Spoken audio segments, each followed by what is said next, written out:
Hey y'all, welcome back to All About April. Today's episode is going to be focused on a recent book release. Thank you to Amistad Books for delivering Before 13th. I am so ecstatic about this book. I'm so ecstatic to include this book within my classroom because it includes two famous people and two significant people to the Black community in general. Ida B. Wells and Frederick Douglass. I am just in love with this graphic novel detailing or reimagining exactly what would have happened at that particular time.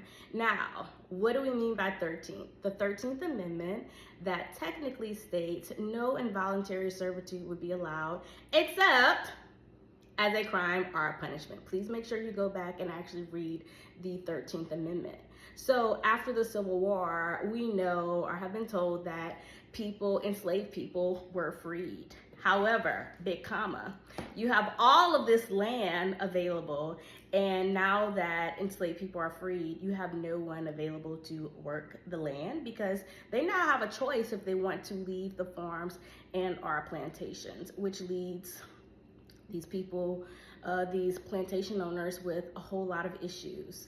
And in comes things like convict leasing. Now, I'm gonna tell y'all, as a historian and an educator, I have taken slavery in the Americas in depth in college. I've also taken Reconstruction.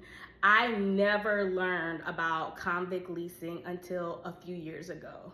And when I say a few years ago, when the Sugarland 95 thing happened in Houston. For those of you who don't know, there was a plot of land that a school district had, and they began to find skulls with chains.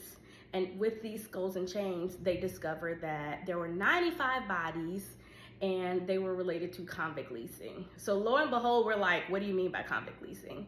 And I'm gonna tie it into the book as well. Please make sure you go and look up the work of Chastity Olanu-Alade. She does great work in discussing the Sugarland 95 and bringing it back to us in regards to history. It's important because both Frederick Douglass and Ida B. Wells, they had an idea for how to move Blacks forward after the Civil War ended. However, those viewpoints may not have always aligned together. And that's the beauty of this novel, especially when you have laws in play that force people into convict leasing or jail. So now you are tied for a certain amount of years to this farm. This is not sharecropping. This is something completely different for a period of time to do and to be able to complete the work. I also want to say that I am in love with this book because I believe that it is very relatable for both young and older people.